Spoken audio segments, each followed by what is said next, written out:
Datang ke bilik saya. Saya nak mengecat ya hari ini.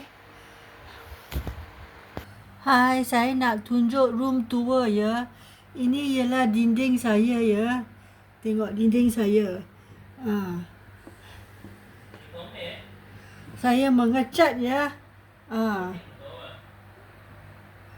Mai thong lấy cổng là rồi video lah. Saya mengecat ya. Ya, ini ialah room tour saya.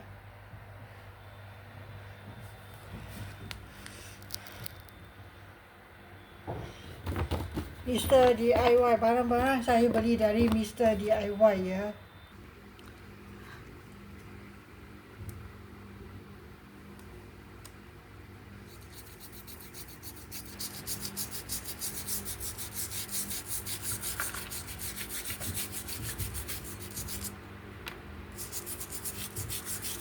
Saya touch up ya menggunakan berus dan cat putih ya.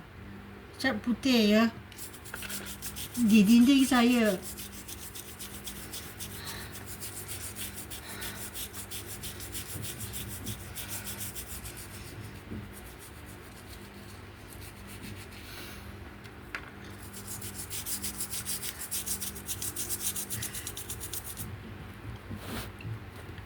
Tengok lepas cat dia nampak lebih setara ya, nampak lebih cantik ya.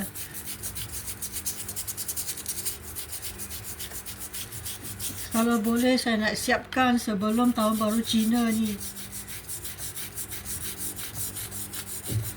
Saya seorang saja yang buat ni, yang cat sendiri. Ini bilik saya.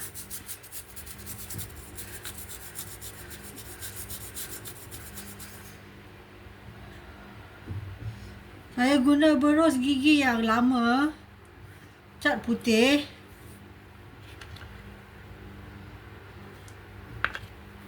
Saya cat.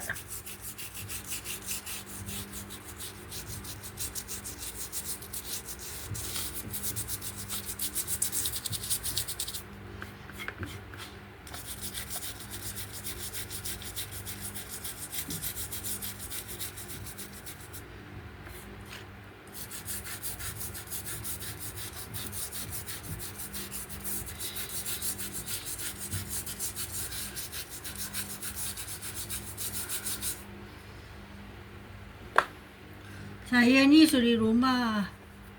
Manalah nak tahu cat ni macam mana nak cat.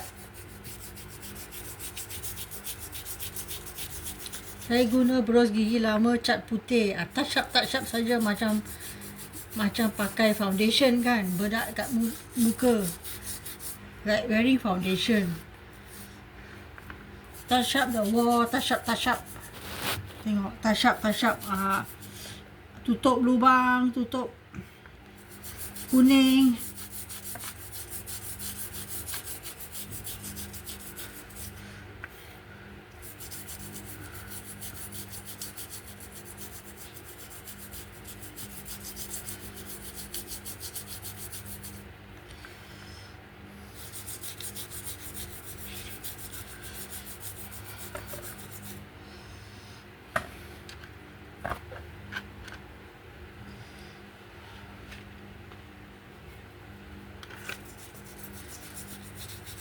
Tutup pori-pori, tutup jerawat, tutup parut.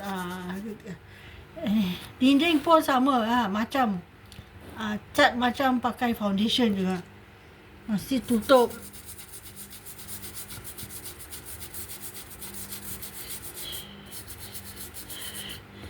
Okey.